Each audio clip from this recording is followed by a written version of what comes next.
See, like, the orange, the Yeah, it's pinks looking coming great. through? Yeah. Okay. We're now a hair channel. Do do do do do do do do do do do do do do. Ba ba ba ba ba ba ba. That's our theme song. Okay. I'm down. We can do tequila. Da da da da da. Tequila. Anyways, Hello. hiya. Welcome back to the podcast. I think this is the third installment, Could be. I believe. And the general response that I got was that you wanted a kind of Q&A / get to know us.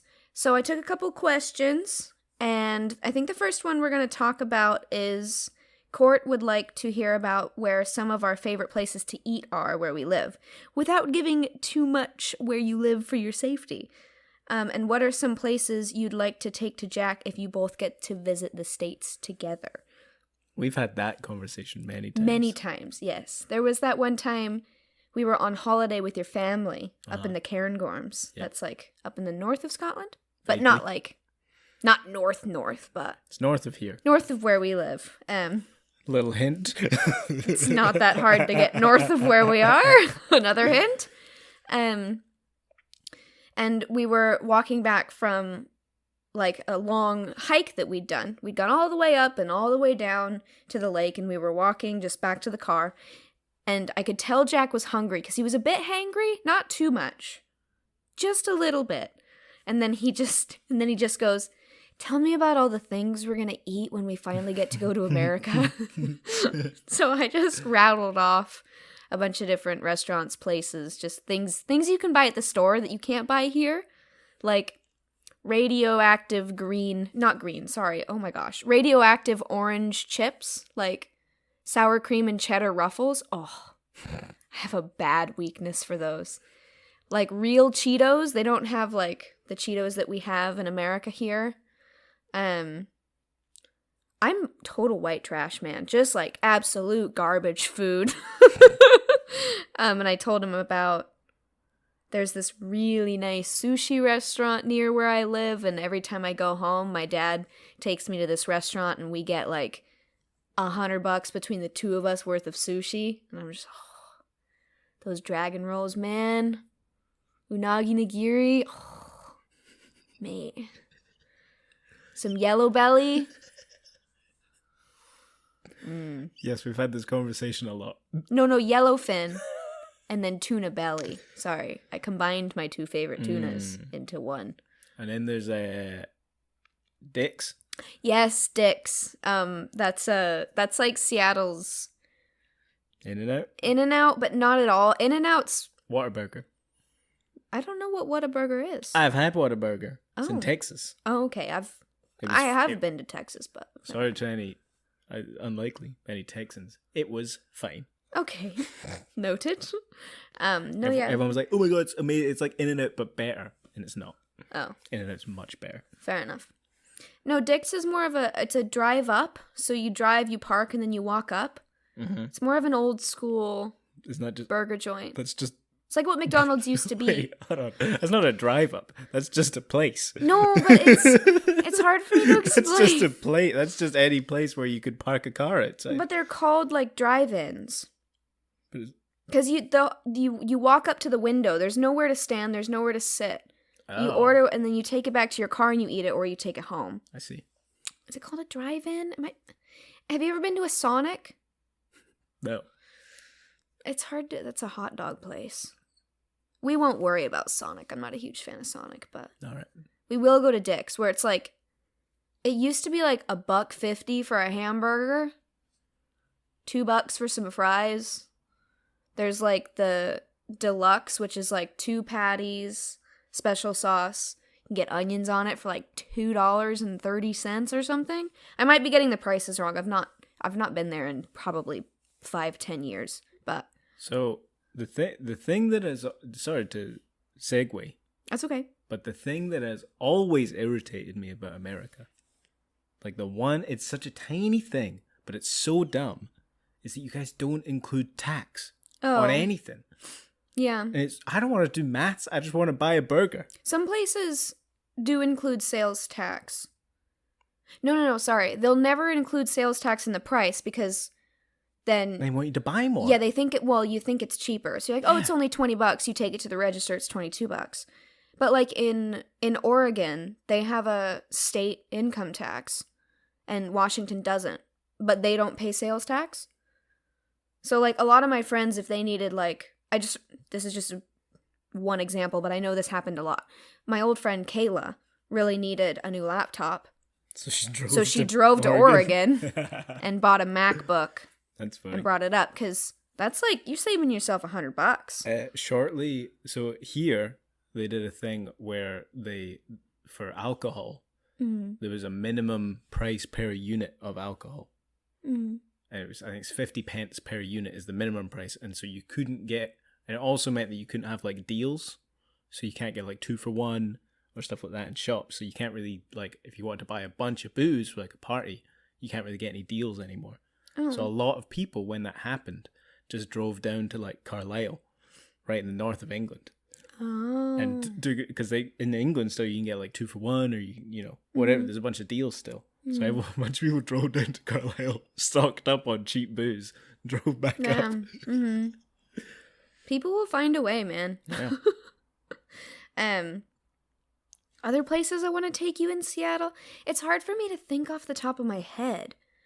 But like there's I can't remember what it's called, but there's a delectable Ethiopian restaurant on Capitol Hill in Seattle. Just Asian takeaways in general. We need to get some Japanese, some Chinese, some Korean barbecue. What I miss the most about home is the food. No offense. There are some great restaurants here. But there's more in Seattle.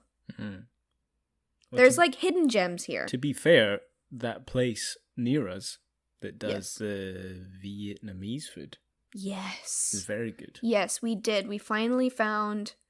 There's a couple... It's so close. It's 2 minutes away. I know. It's lovely. There's a couple places scattered about that are good, but we found this Vietnamese street food joint down the road. Oh, man.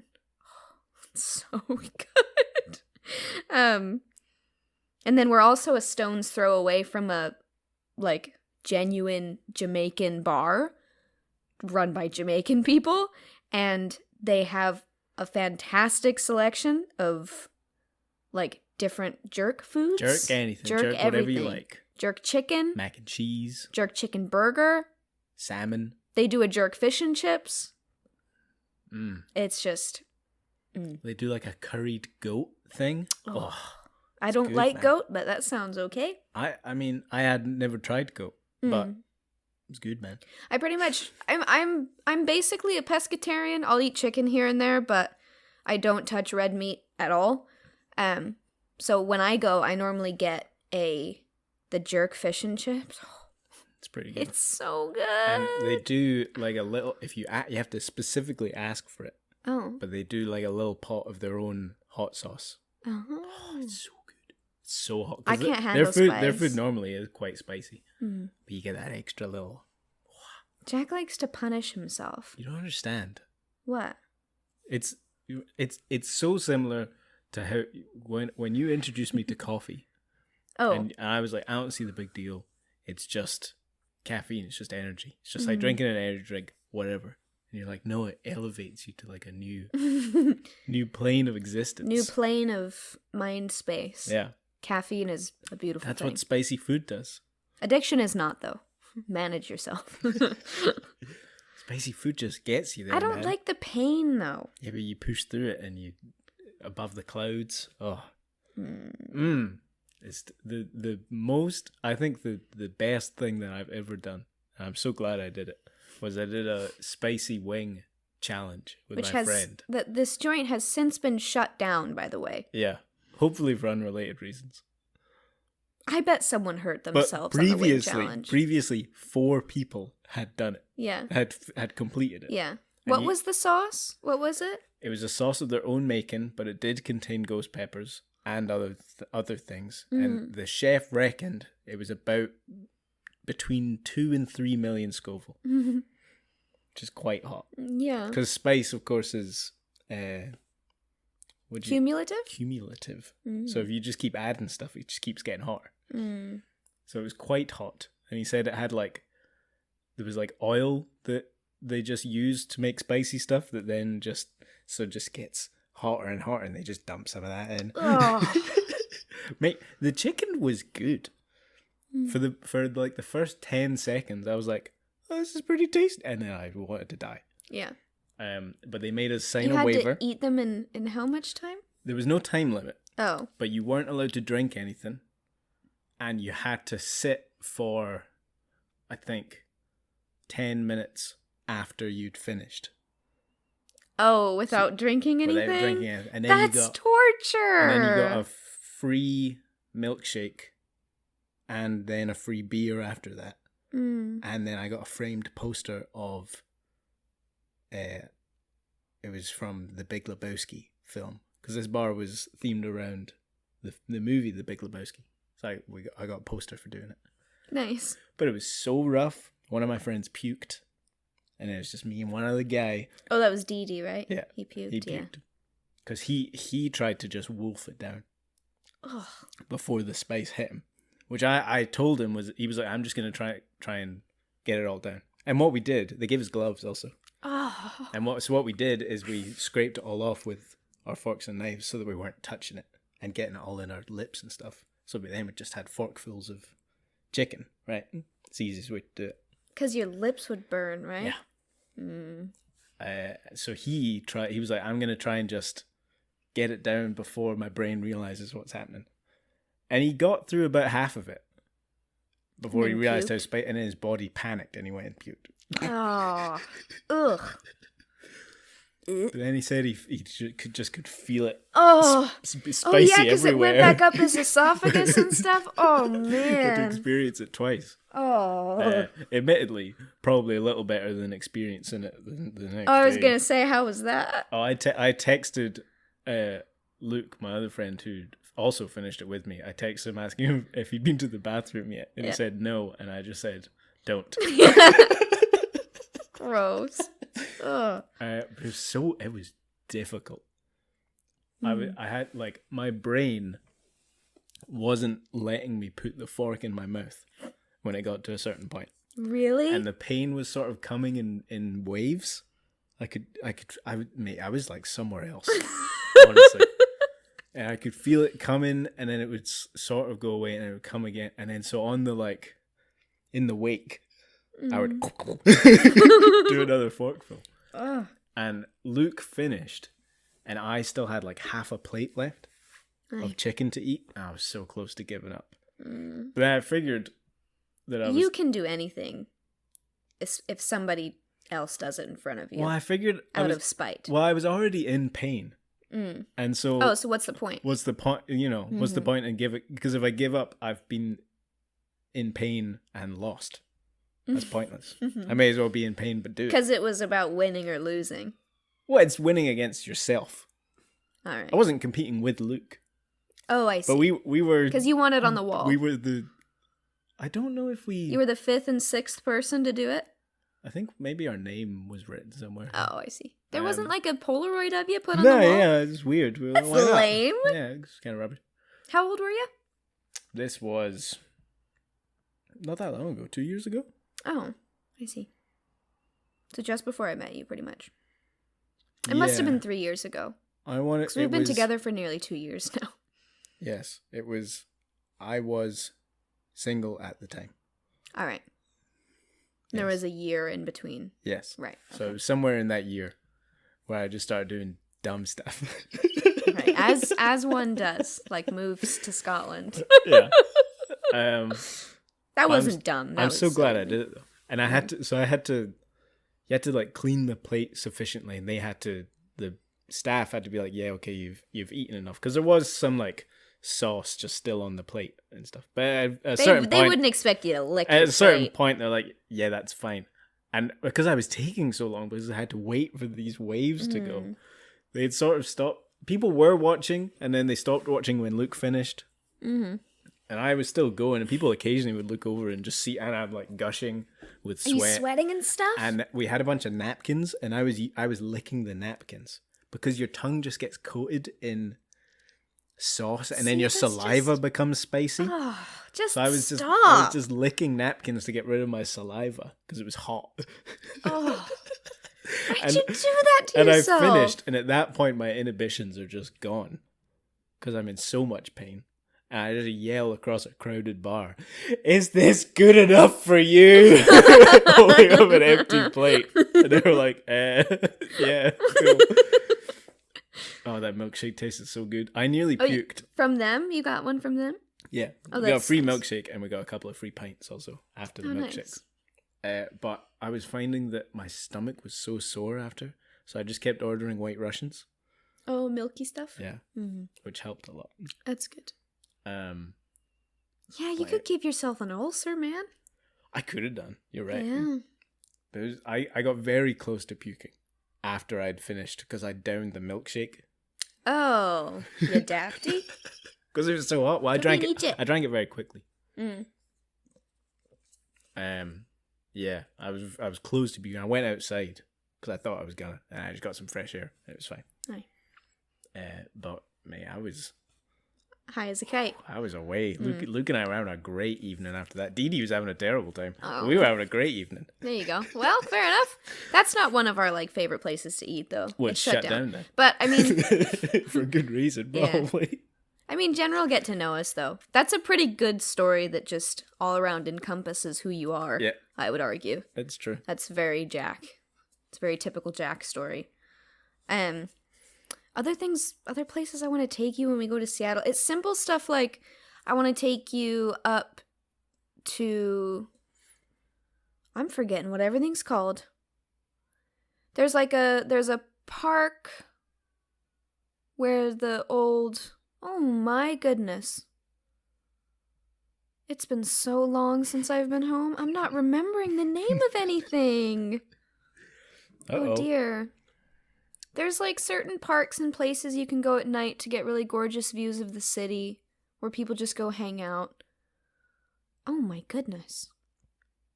I'm kicking myself. Oh, Pie Bar. That's a good one. Pie Bar. It's this little window that opens at like, I don't know when it opens because we only go at like midnight onwards, but it's just a window in the wall and you just go order some bloody pie made. There's like banana cream pie. You can get meat pie. They've got meat pies, probably not as good as the ones here. They always have a strawberry rhubarb pie, which is my favorite pie ever. So good. They have banoffee pie? Banoffee's not really a thing. Banana cream pie might be similar, though.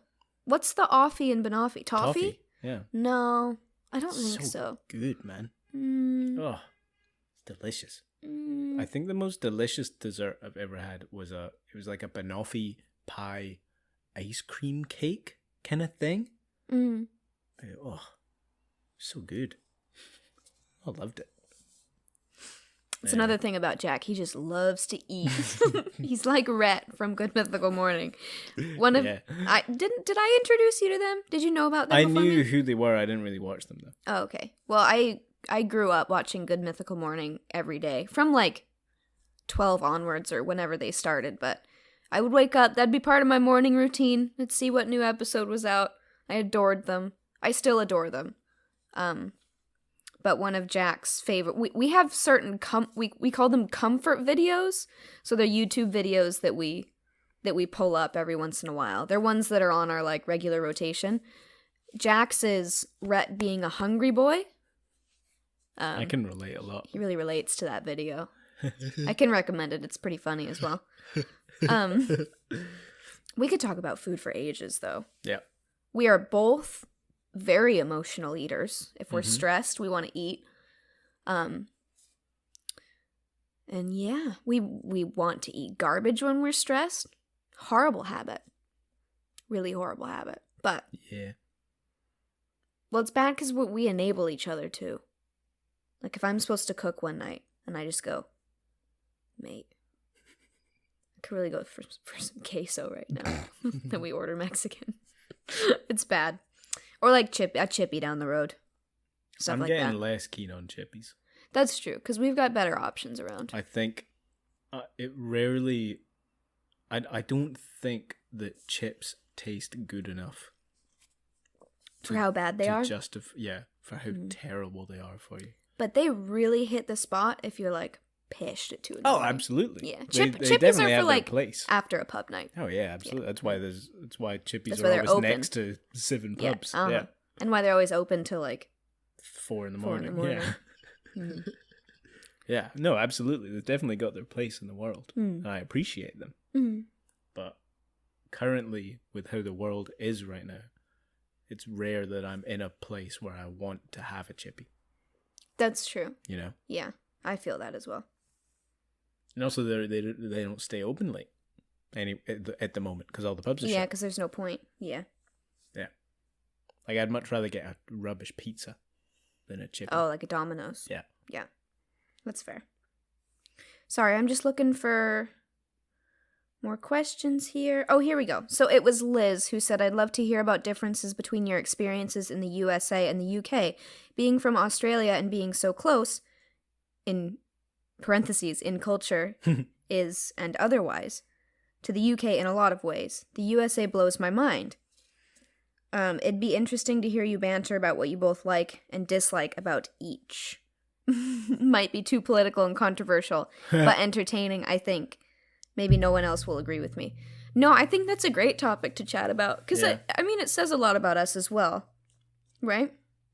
It's sad. I've never been to Australia, but I would love to go. Or New Zealand. Either.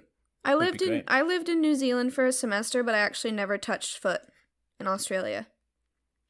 I was going to. We were going to have a holiday there, but if I'm honest, all the Kiwis were like, don't bother. And I was like, okay. Mhm. So we ended up going to, like, other places in New Zealand instead. Because to be fair, where we were, it was difficult to get to the, places like Perth or Sydney. It was a bit expensive, but anyways,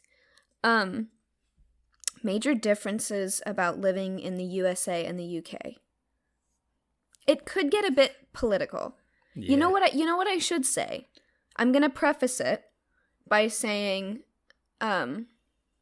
sometimes I chat with my mom about Sometimes I chat with my mom about like reasons why I want to stay here, cuz it's a bit unsettling to her that I don't really want to live in America anymore. And she takes it a bit personally, understandably, because she wants me close by. Mm-hmm. But when I'm talking about how, I love this about living in the UK, I love this, sometimes she'll respond and say, well, I love my life here. And I just say, no, I know you do, and I'm not trying to invalidate that you love your life in Seattle. I'm glad that you do. That's fantastic, but I have found that I am happier elsewhere. So let me just preface it by saying, it's not that I don't like the States, and it's not that I think it's a bad place to live. That's a very privileged position to take, especially. But these are just my opinions, my experiences, and reasons why I prefer to be here. Jack's just checking the audio. That would be so sad if it wasn't recording. That wing story was gold, mate. I had never left the United States until I went to New Zealand. Well, actually, I think in 6th grade we took a band trip up to Vancouver, but that was just something you did, and to me, Canada was very similar. It's not, but, in my mind, that wasn't international travel. That was just driving up past the border. But other than that, I'd never really traveled, and I had no understanding of other people. Like, I didn't know how different it could be, even when it's subtly different. Does that make sense? Like, yeah, just the fact that here you don't drive everywhere. Mm-hmm. When I was 16, I was about a 10-12 minute walk from my high school. You drove? And I drove every day. What? Every day. It's madness. And that's just what if you had a car, that's just what you did. A mate of mine lived a 45-minute walk from school. And had to walk. Yeah, I know. He sometimes took the bus if he was feeling particularly rich. Do they have... He would spend the 60 pence on the bus. Do you guys have, like, school buses that come pick people up? Okay, well, that's a thing in the States as well. There's school buses that get specific routes to get, like, everybody in that certain route, basically. So there will be multiple buses. Anyways, I digress. There's, like, really small stuff like that. Like, in America, you drive everywhere. Unless you live downtown. You drive everywhere. And, like, traffic is, it really stresses me out in the States. It's a lot, it's just different. Like, here, like, for example, as simple as there being more manual cars here, nearly everybody drives a manual. So everybody's got to shift into first when the light goes green. And so the light here actually goes from red to orange to green. So it says the light's about to go. Yeah, get ready to go. The light's about to turn green. And people still sometimes will not have shifted into first by the time it's green.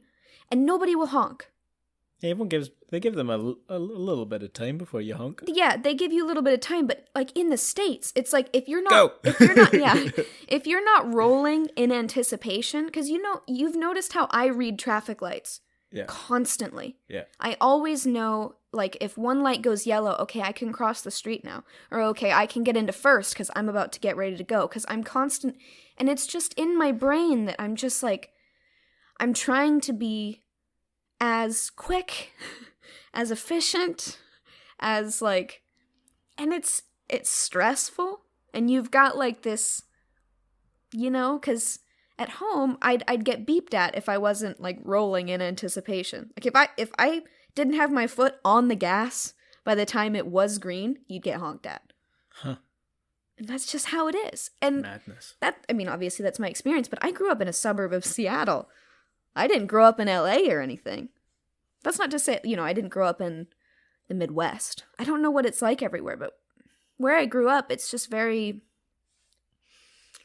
I don't know.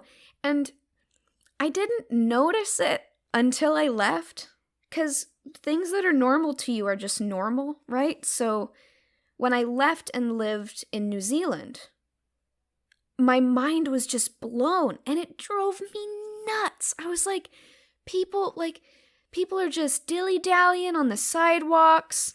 They won't get out of my way at the grocery store. Everybody drives like a slowpoke. And I was just like, it really irked me and bothered me. But then I got used to it. I think my heart rate and my blood pressure went down a few points. And then I went home and I was stressed out for the exact opposite reason, because everybody around me was so angsty. And I think that sums up the main differences for me. It's just like, you're always on the edge of your seat in the States. You're always trying to be efficient, fast. Get out of my way. You're wasting my time. Time is money. And then we could get more into how I feel about America being a giant conveyor belt. But I don't think that's a very cheery conversation. But I think the main difference is like the just a little heightened stress, just a bit. Yeah, I think in Britain, everyone sort of collectively was like, well, hey, like, what's the point in, why are we working so hard? You're just running towards your grave. Yeah, let's just chill out. You're just running towards death, man. So like, slow down and smell the roses. So weird for someone to have like more than like a 50-hour work week here, right? Like a 40-hour work week, pretty normal. 8 hours a day, Monday to Friday, that's pretty bog standard. And if someone told me they work 60 hours a week here, I'd be so flabbergasted. It's madness. And then that's just normal.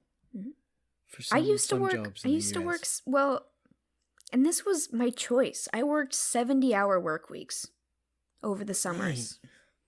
That's madness. I know. How many hours is that a day?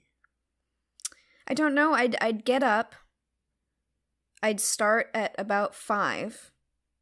I'd end that job at about noon. And I'd start my second one at about 1. And I'd stop that at about 6 or 7. It was just...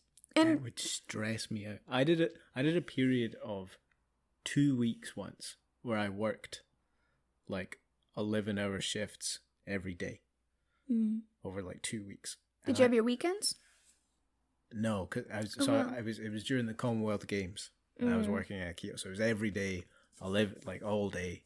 So I'd get up, go do it, get home, go to bed, get up, go do it for 2. And I made a decent amount of money during the 2 weeks, but it was rough going. And it got to the point where I was dreaming about work when I'd go home.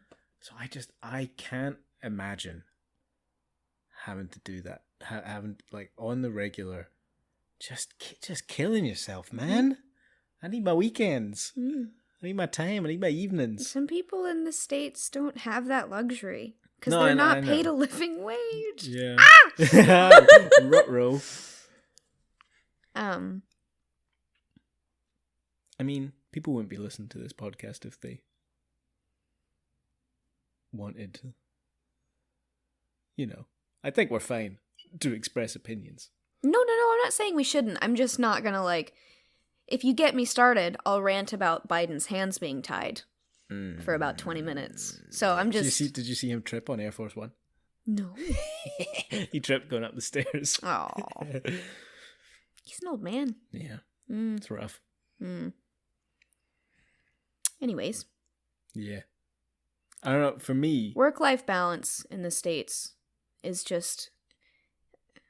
Unless you have the luxury of having a job where you set your own hours, or you've made it so that you don't have to live to work. You know, there's certain careers, you know, but you have to get real lucky. But if you don't, you just get worked to the bone.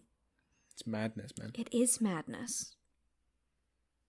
You live to work over there. And here, I would just, in general, here I feel like you know, you work to live.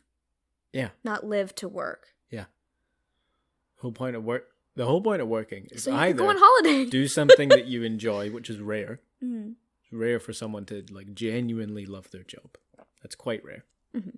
People can derive fulfillment and all that from work, and that's good. But it's quite rare that you'll end up doing something that you absolutely love. Yeah. So why spend all your time doing it? Oh, yeah. 100%. I was going to say some people go into $250,000 in debt in order to do something they love for the rest of their lives. Yeah. I'm not super motivated by money. I've never been. I want enough money to be able to live reasonably comfortably and to be able to maybe go on a holiday every year. That's it. Oh, that's another thing. When my mom came and visited that first week in second year, that was the first week she'd taken off. Yeah. My entire life. Madness. I couldn't do that. In over 20 years. If we were going to live in the States for like a long time, I think I'd want to become a teacher. Because at least I get summers off. Yeah, you want to be a teacher in Although, general. do they force you to do like summer school? I don't think so. I do know that the pay grade, though, a lot of teachers will end up finding work in the summertime, but that is getting much better in Washington. Especially if you have a master's. So yeah, I would do that. Classism. If we were... yeah.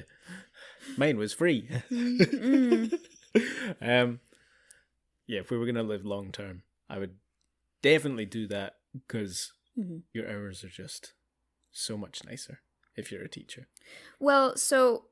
I know you have to do a lot of grading papers and setting your syllabus, and you end up working like evenings and stuff. Yeah. Grading stuff. High school teachers, they work. I know they work way hard. More than 40 hours a week. I know, but at least summer is a thing.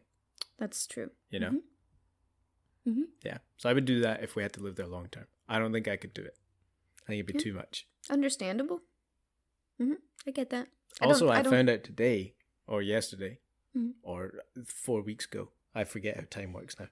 But I found out recently that, SpaceX only hire people with American citizenship because technically it's classed as like a defense company because technically rockets count as like advanced weaponry. But admittedly, SpaceX is just doing it to go explore space. So you can't if you have a green card?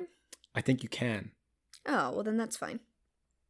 But it might be slightly more difficult. We can get you a green card. That's easy enough. Anyway. Yeah, I don't think I could live in America for a long time. Easy enough for, like, if we are legally bound, easy enough. It is not easy to get a green card. What I'm saying is easy enough if we're legally bound. Yeah, no, and I don't think we're gonna live in the States long term anyways. If anything, it would be a few years while I aggressively attempt to pay down my loans so that they don't strangle me. Because my earning potential in America is gonna be higher, naturally.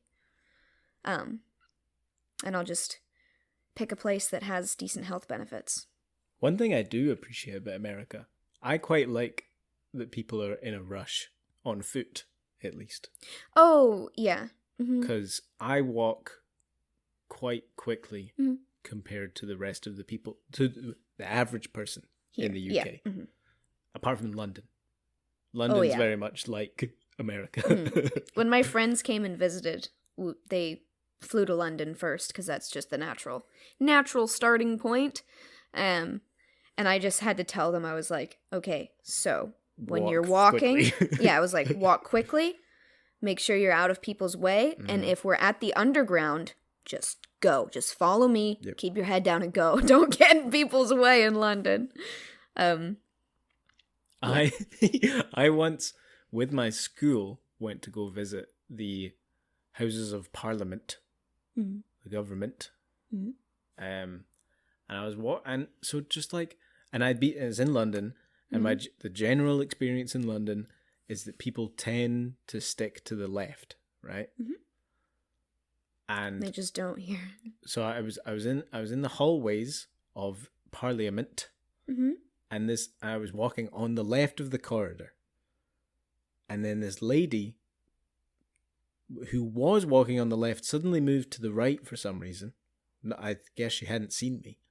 And then I tucked a little more into the left. She was kind of in the middle. And then she looked at me and kept walking. And I was like 14. And I was like, no, I'm in the left. I'm in the right place. I'm on the left. You need to get out of my way. And we just had a game of chicken. And then we bumped into each other. Because I guess she just wasn't really paying attention, and then she looked so shocked that I had even considered getting in her way. And I was like, well, you drive on the left. Drive on the left, walk on the left. And then I was told and then she sort of was like, what? Well, and then walked off. And then I was told that she was like some high up in government. I was like, I don't care, she was on the wrong side of the corridor. Yeah, so I appreciate I quite like it in America when everyone just goes. Oh, yeah. Everyone just walks. It's nice. I do still appreciate going home and going to the grocery store and just how everybody keeps their shopping cart out of the way of other people shopping. Yeah. There's like a lane system in each grocery store lane. It's very efficient. So there's certain things, obviously, miss. But stuff like, it's just... your average paid holiday here is between 4 and 6 weeks. And it should never be any less than that. No. There's no point where you should have less than 4 weeks out of every year of your life to just spend it with your family. Or like have a staycation. Sometimes I feel like I need a week to like clean and just chill out. Yeah. And obviously I don't have that luxury right now, not with how uni is, and neither do you. But we will reach a time in our lives where we're professionals, and a staycation or a holiday is going to be like what keeps us going. You know? Yeah, Dad does that from time to time. He'll just take a week off and just like stay at the house, catch up on reading, like do some DIY stuff he was wanting to get done at some point. He'll paint. It's like a catch-up week. Yeah. Everybody needs that, because what we currently do, and what we did this morning actually for like 3.5, 4 hours, was clean. Yeah. And that's half our Saturday. You know what I mean? And we're spending the other half doing this. Spend the other half, We're gonna go record Minecraft after this and do the podcast now. I quite enjoy the podcast. Yeah, it's good. It's just us chatting. Yeah, we just get to sit down and dedicate, half an hour to an hour of us having a chat. Yeah. Yeah, it's nice. It's like when we actually sit down at the dinner table. Yeah. Very rare nowadays, but yeah. I feel like that sums up the major differences. Another thing, one of my really good friends, his name's Max. He lives in Vienna. Met him in New Zealand. I've got a lot of friends just in Europe that studied abroad in New Zealand. I've got friends dotted all over Norway, Sweden, Western Europe mostly. But anyways, I went and visited him in Vienna when those same friends were actually here, because we road tripped through Europe. And it was like a Tuesday afternoon in the middle of May, and it was like 2 p.m. And everybody was just out having an ice cream cone, just chilling out at 2 p.m. on a Tuesday. And I was like, what? You go to Seattle 2 p.m. on a Tuesday, the only thing out are, cars on streets. Mm. Yeah, people weird, are at work, man. I don't know. Yeah. Also, like, siestas in Spain. Yeah, I was going to say, that's awesome. Yeah. It would just We're closed for siesta. We were on holiday in Spain, and it just, at 1 p.m. Dead. No one was around. All the cafes would shut for 2 hours. Because they need a break. Because it's hot, man. And they'll go, it's tired. We gotta go to bed. Yeah. And they go for a little nap. And then they they come back for the rest of the day. Party all night. Yeah. Mm. It's good times, man. Yeah. Mm-hmm. I think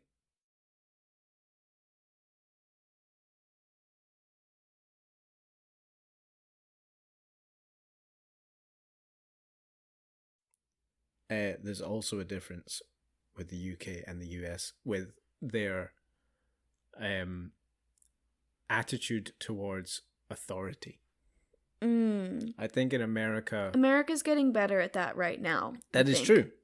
That is true. I hope America gets as good as France is at protesting. I wish I was French, man. Let's burn some cars. They know how to protest. They do They know just how to get protest. it done. Mm-hmm. To be fair, because it was the French Revolution, and they chopped off the heads of all the monarchs and all the noblemen and all that.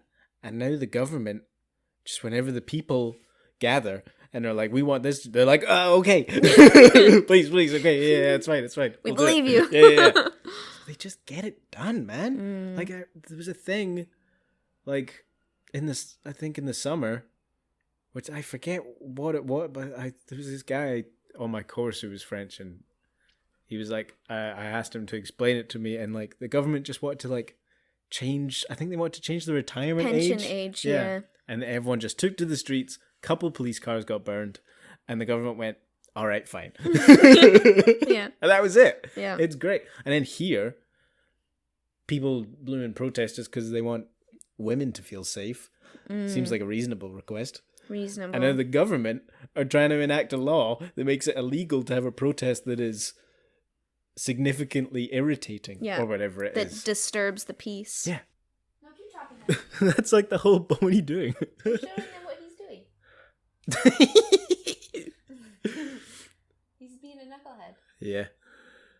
Someone asked this question. They were like, well, don't you think that if you're going to protest, you should do it in a respectful and peaceful manner? And he was like, but that wouldn't get anything done. Because the system doesn't respect you. If it doesn't disrupt anything, then no one's gonna do just anything. People yelling at nothing. Mm-hmm. Yeah. In France, just get it, man. They just get it. They just know how to protest. I love it. Yeah. To be fair, they're not afraid of being gunned down. No, and that's the thing. By their police force. Yes, my original point, when we spoke about protesting, is I think the UK, and especially Scotland, just doesn't have very much respect for authority figures telling them what to think or what to do. Yeah. Police aren't, they're not disrespected, but they're definitely not respected here. So I feel like they have to try to earn be your good respect here. Mm-hmm. So I feel like because you're not afraid you're gonna get shot. And also, yeah, also that the police can't just, they don't feel very powerful because all they have is a stick, which they are rarely allowed to use. Yeah. So I feel like the police here like more often than not have to use their words to resolve something because they don't feel like if it escalates, they're not as safe. Yeah, it's called de-escalation. Yeah. But just like my dad's a retired police officer, so and it's just lots of and chat. like people will in the States, people will like thank police officers for their service and stuff. Like I've seen and it's just weird, man. Like I would never, unless a police officer actively did something for me. Like, you know, if a crime was committed to me, like, and they helped, then I would thank them. Your aunt is a public servant. She works. So when she retires, Houses of Parliament. Yeah. So when she retires, she'll be thanked for her service, right? Not by the public. Well, I mean, I was a swim instructor. I worked for the city pool, and I got thanked for my service by the government. I mean, I'm sure she might get a letter, but like people won't come up to her in the street. Oh, that doesn't. She won't wear some ex-government employee hat. Yeah. Oh, that'll be loud. Sorry. It won't like. Yeah, it is. It's strange though, because I don't know. I think the whole system needs to be turned on its head before you start picking apart certain things, like whether or not you should, you know, well, it's just weird to me, thank a government. Yeah, that's fair. That's fair. It is strange, but like when my dad retired, you know, it's like, thank you for your service, man. Just because he gave, you know. He pulled kids out of cars. They do things nobody wants to do. They do things that they shouldn't have to do. But that's the whole point, is that there should be social workers and people who are trained to de-escalate without force. There should be different things in place. Like, police officers shouldn't have to be social workers, and they shouldn't have to, you know, or they should be trained to do so. It's a very, very, very complicated discussion, but, like, there's a reason why most cops don't make it past a year. It's because you see some sad, disturbing stuff. You know what I mean? Kind of like, you wish that you didn't need soldiers, but you thank them for their service, for leaving their families, and I mean, I would argue we don't need them. It's a very, very, very complicated discussion. Yeah, you can join the army when you're 16 here. That is insane to me. It's 18 in the States, if I remember correctly. No, I mean, you can go to like I forget what they call it, but like the RAF reserves and stuff. You can join when you're like 14. You take a start getting trained. It's That's mad. Insane. I don't know. I think because like people don't thank soldiers here. And really? Are you sure?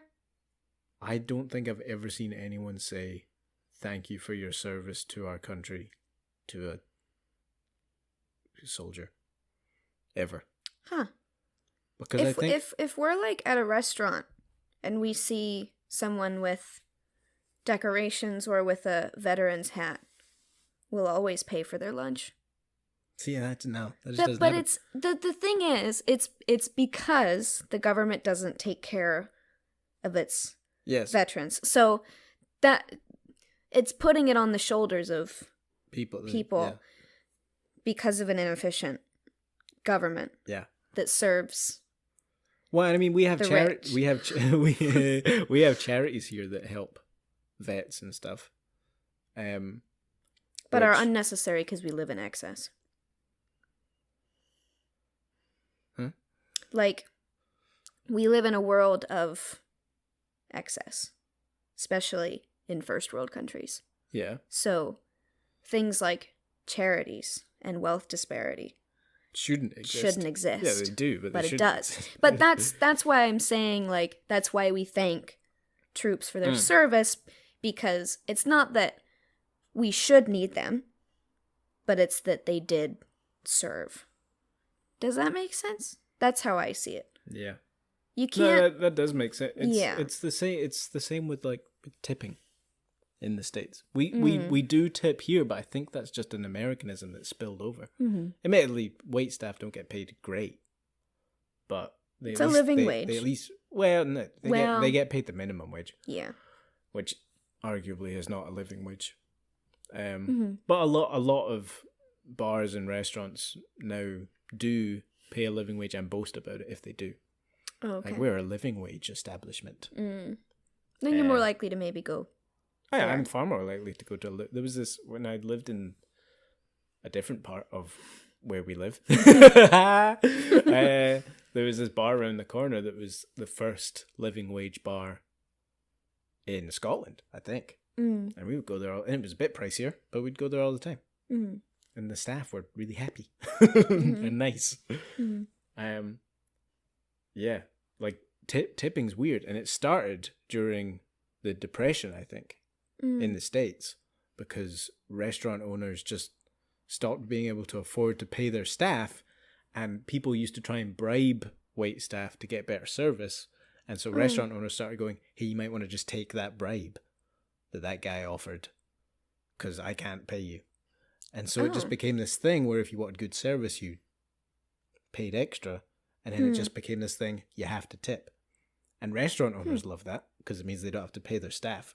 And the government loves it, because they don't have to subsidize restaurants that need help paying their staff. And the blame and the responsibility then falls on the consumer, which never should be a thing. So it's just interesting. Yeah, I didn't know that that's how tipping started. I do know, I know this, that if you do not make up your wage to minimum wage out of tips, does that make sense? Right. If you don't they pay it? Make enough in tips, you do get paid a wage. But the minimum wage in America is so little. It varies by state, but yes, it is too small. It is too little. It's madness. Like Seattle proper, I think is 15 an hour, maybe 16 now. You can't live off that in Seattle. No, you can't, but like surrounding areas I think are 10 or 11. You have to be in like the Seattle zip code to get that much. Bellevue might be higher as well, but I digress. It's very important, especially for this podcast, because I don't think I'm going to cut any of it out. I might. No. These are just our opinions. These are just our opinions and our experiences as somebody who grew up with a police officer as a parent who argues with that parent constantly. We get into a lot of conversations, and that is the least I can do. But I would never not thank my dad for what he went through. And there's a reason he only did it for 20 years. If that makes sense. And I'm not trying to have a go at individual police officers or soldiers either. I'm having a go at the system that they have been indoctrinated into. Because you can make a choice and make a career choice. And that's absolutely a thing. But like... Yeah, but often, like, the army will recruit. Oh, yeah. Police academies will recruit people who are like, do you feel like you don't belong or haven't been able to perform well at school or feel like you just can't achieve what you want to achieve? Well, come join our family. Come join our family. Be a part of the brotherhood. Yeah. I hate army adverts. They are bad. I hate them. They're so manipulative. A lot of things. Commercials in general are very manipulative. Well, yeah. I think we should wrap it up. Because we said... Yeah. Because we said we wouldn't get too political. That's true. And then we just literally got quite political. People know that we'd get political. I don't think it's that political to say that minimum wage should be higher. No. And that people should be looked after. Yeah. I think the general theme is that both of us think the system needs to be flipped on its head. Right? So I would just like to make one comment about the sort of stigma around political chat. It often appears as though, so people never really like, it's never like, oh, I don't want to get political, but I think the minimum wage should stay low. It's always, oh, I don't want to get political, but the minimum wage should go up. It's almost that people feel afraid to talk about left-wing things, but not as afraid to talk about right-wing things. I just think that's interesting. That possibly the... I was very, very, very, very, very anxious to even mention that I had a family member in law enforcement. And I'm still debating whether or not to cut it out. Yeah, but that's because you're left-wing. I'm very left-wing. If you were right-wing, you'd be very proud of it. Yeah? Maybe. Yeah, I know. It's just... I don't know. I think the stigma around political chat tends to benefit the right wing. I think people need to be more open about their political opinion. And I'm not having a go at anyone. I think that's important, is not to like belittle anyone else's opinion or experience, but just to have open and honest discussions about it so everyone knows what everyone's thinking. It's like, so you know how it's weird to discuss your salary? In America. Yeah. Mm-hmm. That's just because the bosses don't want people to know how little everyone's getting paid. Mm. You know? Or like so that you can't find out that you're getting paid less than someone doing the same job as you. It's seen as like it's somewhat scandalous to talk about how much you make. That just benefits the rich people. Yeah. Because everyone would go, well, how much do you get paid? And they go, oh, I get paid that. How much does the boss get paid? This much? What? They just don't want to, they just want that to stay quiet. That's why. Yeah. People talk about it more here. They do, yeah. Mm-hmm. Because there's slightly less of that. It's still bad here, but there's slightly less of it. And that's all, that's the, like, so often the stuff that's like weird to talk about is stuff that the rich and powerful just don't want us chatting about. Mm-hmm. So we should talk about politics, and we should talk about money and wages and stuff, and work and all that. I know, but this is going to like, you know, a few dozen members. That's true. Who probably want to have a more positive time listening. And they can probably anticipate what we're going to say before we say it. Because we've said we're far left-wing. It's probably quite easy to anticipate. And I agree. Spread the word. Talk about politics. I will absolutely throw down with someone at a pub. Absolutely. I will argue till the cows come home. 100%. Yeah, I stayed up till my friend's... Was it Andrew's birthday party we were at? I stayed up till like... Oh, was that the one I went home for? Yeah. Yeah. I stayed up till like 5 a.m. Arguing with that conservative kid, yeah. Because he was just not right. He was just wrong. He was very right. Oh. Yes.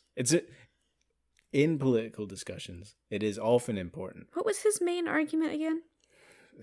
I don't know. Poor people suck. That's not... It felt like that's what he was saying. I forget exactly what was happening, but I knew he was wrong. Was it trickle-down stuff? He was talking about trickle-down economics and that wealthy people know best how to distribute wealth, which... And I think he was also speaking about immigration and all that. Oh, right. Which is just incorrect. His opinions about immigration were incorrect. Yes, sorry. If that wasn't clear. Yes. Do you know like a third of NHS staff are EU migrants? Where are all our NHS staff going to come from now?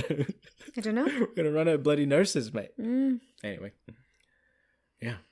And migrants pay taxes. What's the... whatever. And on that note, we've been talking for about an hour now. Yeah. I think I'll leave this as is. Please leave feedback in the comments. We can totally have a discussion as well. We are adults who have adult conversations, some till 5 a.m.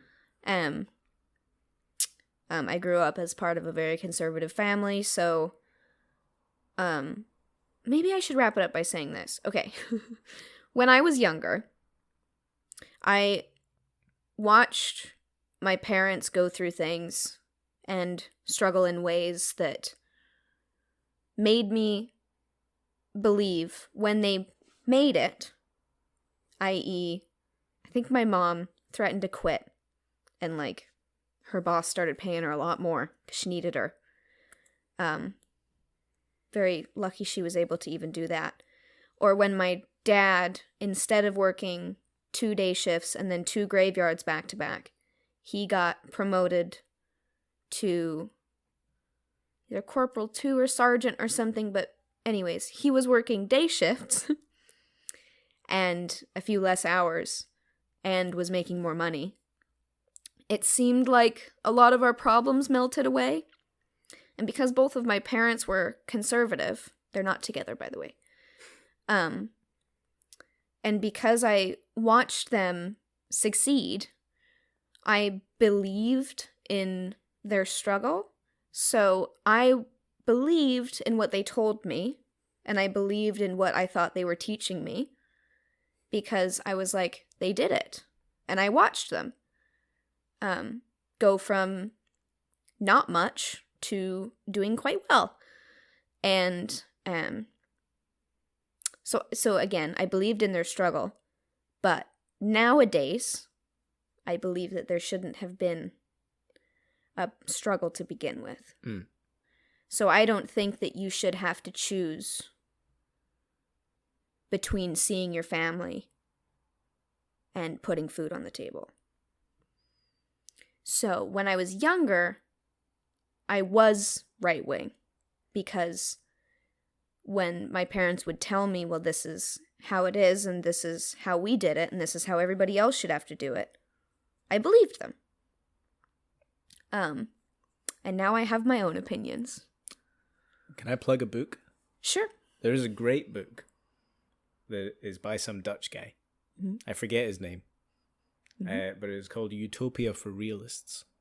Mm-hmm. And it is just a bunch of different accounts of experiments that have been done and studies on socialist policy and times when they've tested it and blah, blah, blah, blah. What happens when you take away the pressure to provide. Yeah.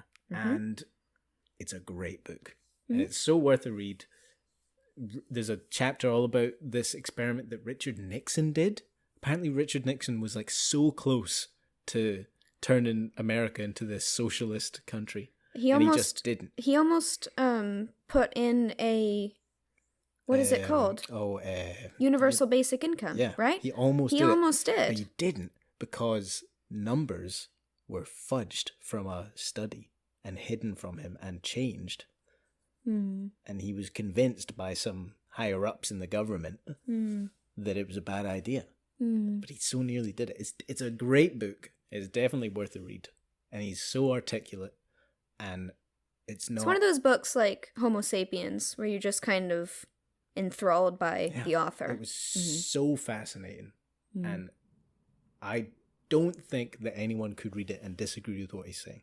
Because everything he says is purely based on the facts and figures that he references. All right, we'll get it from my dad for his birthday. Oh, yeah. It's got like 200 reference at the end of the book.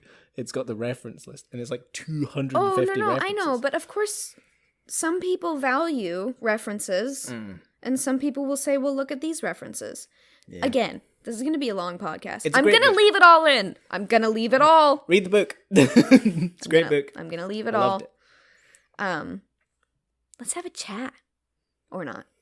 Maybe people will skip through it. Maybe I'll put a little disclaimer in that says we get political for the rest of this podcast. I'd be interested to hear if people did take, if someone watching or listening has taken issue with something that we've said. Yeah, what is it? I would love to know why. What and why. And how does your experience differ? Yeah. Because it's good to have a chat, man. It's good to have a chat. It's good to have a conversation. It's good to hear people out. Yeah. And when you meet my family, you're going to have to listen to a lot of stuff you don't want to hear. Yeah. I'm looking forward to it. It's going to be good.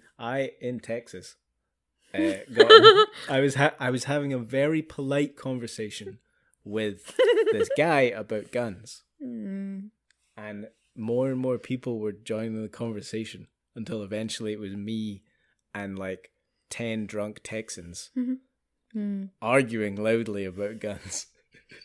And then the conversation ended with one of them saying, "You just don't get it. It's just part of the culture.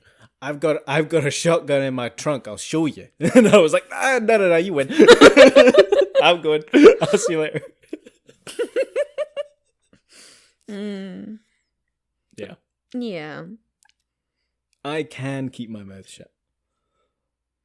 I'm not saying you necessarily have to. I'm just saying that regardless of what you say, they're going to say things that you don't like very much. Yeah. And you're probably, I've tried, but you're probably not going to be able to change their mind. I don't know. All right. Yeah, probably not. Hey, I dated someone with a very religious family. We're not getting into religion right now. I know how to keep quiet. Oh, okay. All right. Okay. That's not true. I argued with her about the moon landing once. Her mum. Oh, because she thought it was a conspiracy? Yeah. Well, she was like, well, I don't know. And I was like, what? Excuse me? That's madness, though. That's not political. Don't even try to tell me there's some trigger warning about political for the moon landing. Some people love conspiracy theories, though. And sure, and some are. It's important to question information. That's it's great. It's great to question information and not take things at face value. But the moon landing happened. There are pictures, yeah, and film, and there's a thing on the moon. In one of the missions, they put this big friggin' mirror on the moon, so that you could prove and that you can shine a laser at it, and it bounces back. And you can do that, and people have done that. It's there. I bet people who don't believe in the moon landing are not going to believe that this technology sending a laser there and back is legit. They'll say, well, you just programmed it to do that. I'm just saying. You can look. The moon's right there. People can say whatever they want. You can see stuff with a telescope. Unfortunately. You can look. You can look at the stuff that's still on the moon. You know there's like 6 golf balls on the moon? Because someone took a golf club. So I need to get this up for them. So I need to end the podcast. Next week we will keep it a bit more lighthearted. You asked for political. You got political. Didn't they say without getting too political? No, they said it might get a bit too political. Oh. Liz said, might be too political and controversial, ... But entertaining, I think. It's definitely some of those things. Anyways, it's already 2 p.m.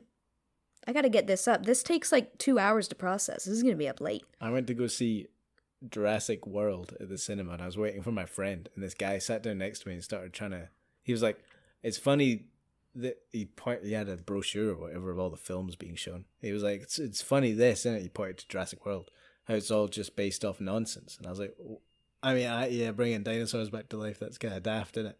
And he was like, no, like dinosaurs in the first place, because it's all made up. And I was like, oh no, where's my friend help? Someone was trying to bait you into arguing. I worked.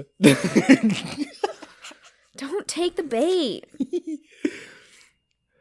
Yeah, there are certain things. People are allowed opinions, but there are certain things.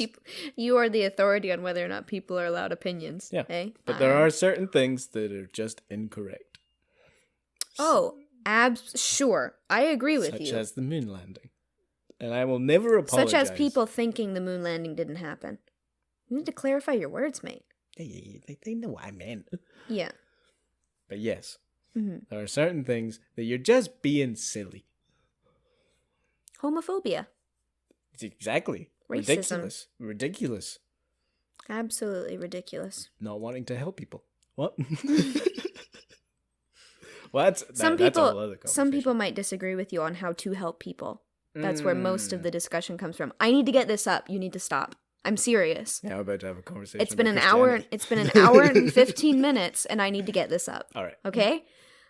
I hope you have a wonderful, wonderful day, and let's have a chat in the comments, shall we? Bye.